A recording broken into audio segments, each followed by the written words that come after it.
Последние полгода я несколько подзабил на этот канал, да и на все свои соцсети в целом. Дело в том, что я пытался реализовать себя в сфере, которая совсем не соответствует моему темпераменту. Будучи интровертом, я выпускал довольно большое количество тиктоков, делал еженедельные видео на YouTube, а также попутно успевал обучать несколько человек с регулярными созвонами и каждодневными переписками. В конечном итоге такая практика привела меня к выгоранию, и я понял, что просто ничего больше не хочу. Первым делом забив именно на соцсети. Я долго рефлексировал по этому поводу и в конечном итоге понял, что мне в целом нравится делать контент, как и писать код, но куда с меньшим количеством социальных взаимодействий. После чего я вспомнил, из-за чего я вообще полез в программирование. Из-за мечты делать игры. Возможность этим заниматься у меня есть. Нужные навыки тоже. Почему бы не попробовать найти себя в этом? Идея игры, которую я хотел сделать на тот момент, уже полгода варилась у меня в голове. Но изначально я думал, что это просто идея фикс, за которую я не возьмусь никогда вообще. Но вот я открываю браузер и думаю, с чего же начать? Разумеется, первым делом мне нужно было определиться с технологиями, которые я буду использовать. В прошлом я уже трогал популярные движки вроде Unity и Godot, но меня крайне раздражали графические редакторы, потому что мне хотелось делать все полностью на коде. Вот удобнее мне так, и все тут. Я начал копать в сторону различных решений на Kotlin. Да, я понимал, что это не самый лучший язык для разработки игр, но у меня есть огромный опыт в нем, поэтому я рассчитывал вывести на опыте. К счастью, ни одно из имеющихся решений меня не устроило. Тогда я решил попробовать Rust, не путать с игрой. Триггером для меня послужила статья на Хабре, в которой рассказывала, что Microsoft активно переписывает Windows на этом языке. На тот момент я уже прочитал одну книгу по этому языку и кое-как мог писать код на нем.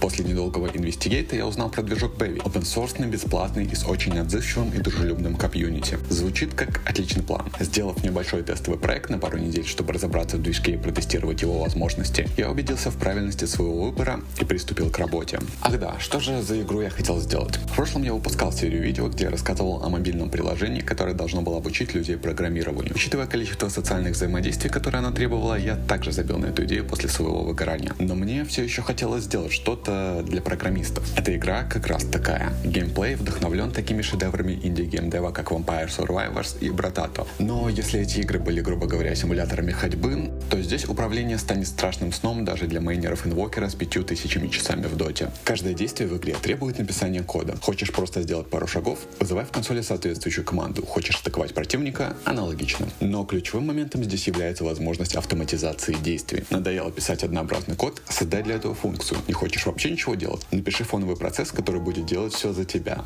По сути, в планах было написать подобие своего языка программирования, а также засунуть тонну пасхалок, которые должны были оценить люди, хоть как-то знакомые с этой сферой. Начал я несколько хаотично. Моей задачей было в первую очередь протестировать идею хотя бы самостоятельно, чтобы понять, что это вообще хоть как-то будет играться и приносить фан хотя бы мне. За пару недель я набросал прототип. И, во-первых, я очень сильно кайфанул от процесса, что очень меня порадовало. Во-вторых, результат мне также понравился, и я решил продолжать, но теперь использовать более систематический подход. В первую очередь нужно было составить хотя бы минимальный план. Я решил сразу не загружать себя строгим планом на год вперед, где каждый час работы должен быть расписан. Я предпочел просто накидать основные задачи, которые я хочу реализовать в ближайшее время, и по мере вдохновения и нахождения багов добавлять в этот список еще пункты. Попутно я решил подтягивать матчасть, смотреть гайды на ютубе по движку, читать статьи и книги по теме. Книги по геймдеву на 99% пустая трата времени с огромным количеством воды, хотя совсем начинающим может быть и полезно. Однако хотел бы отметить книгу «Кровь, пот и пиксели». Практической инфы там по сути нет, но очень интересное чтиво, которое вызвало довольно много отвращения к крупным геймдев-компаниям, а также уважение к инди-разработчикам. Однозначно рекомендую. Возвращаясь к организации рабочего процесса, я решил для себя работать плюс-минус каждый день по 2-4 часа. Да, может показаться, что не слишком много, но я был уверен в таком темпе и знал, что я смогу его держать долго и не выгореть в процессе. Для человека, который только недавно начал отходить от прошлого выгорания, худшая идея сразу же начинать работать на износ. Хотя первое время очень сильно хотел сидеть почти целыми днями. Как выяснилось, наличие достаточного количества свободного времени сильно ускоряло процесс, ведь у меня было время переварить и проанализировать все свои идеи, что частенько приводило к куда более эффективным решениям и предотвратило множество багов. Аспект программирования — это классно, но что делать с графическим дизайном? На первых порах я использовал бесплатные ассеты, но быстро понял, что все элементы игры выглядят слишком разношерстно. Значит, придется рисовать самому. В конце концов, пиксель-арт — это не так сложно, верно? Далее начали появляться первые сложности. Во-первых, сказывалось отсутствие опыта в используемом движке. Многие вещи я писал не совсем оптимально и криво с точки зрения архитектуры, из-за чего в будущем приходилось делать несколько рефакторингов. Во-вторых, я начал понимать некоторые проблемы самого геймдизайна. Например, оказалось довольно душно каждый раз вводить команду с нуля, поэтому я добавил автодополнение на таб и историю написанных ранее команд по нажатию на стрелки, аналогично тому, что есть в терминале. Также порог входа в эту игру оказался слишком высоким. Мне, который каждый день запускает игру, крайне легко моментально вводить все команды, ведь по сути я сам их придумал. На Новички же просто начинают паниковать и проигрывать. Так я добавил тактический режим, где время идет только пока есть активные выполняемые команды. Но этого оказалось недостаточно. Игра все равно является довольно сложной для понимания, несмотря на наличие встроенной документации. Поэтому в ближайших планах у меня добавить обучение и более приятную документацию. Интересно было реализовывать разные отсылки на около айтишные штуки, например, команды GoTo, RaveTrace, TracePass, демоны, вирусы, древо талантов в стиле гид, внутриигровая IDE в стиле нано, а также враги вроде уточек, троянов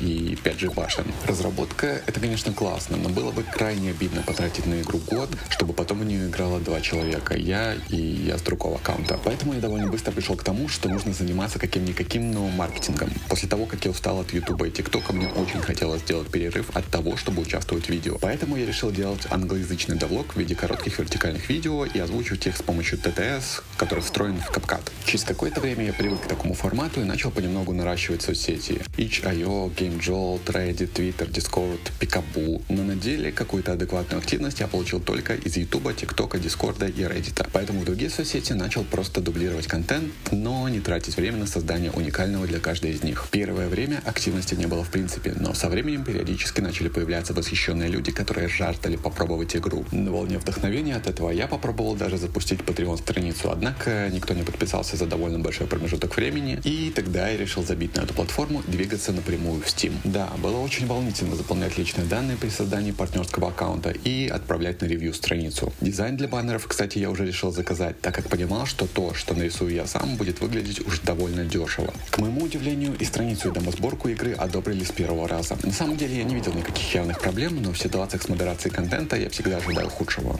Такой уж опыт. Демосборка вышла буквально на днях, и я уже начал получать некоторый фидбэк по ней. Изначально следом за ней я хотел выкатить полноценную сборку, которая по сути уже готова, но решил для себя, что для начала все же реализую адекватное обучение и документацию, чтобы не отпугивать людей непонятным сложным геймплеем альфа-версии. Да, и также добавлю локализацию на русский язык. Сейчас я почувствовал в себе силы и желание для того, чтобы возродить этот YouTube канал. И вектор контента немного изменится. Я буду вещать в основном про геймдев, то есть буду делиться подводными камнями, вести девлоги, но не только. Касательно разработки, помимо обучения, у меня в планах добавить других персонажей, навыки, врагов и механики, а если игра найдет свою аудиторию, то также и другие режимы игры и, возможно, даже мультиплеер. Я понимаю, что даже на мои минимальные хотелки по проекту может уйти еще минимум полгода, но торопиться в этом деле — это не лучшая практика. Спасибо за просмотр.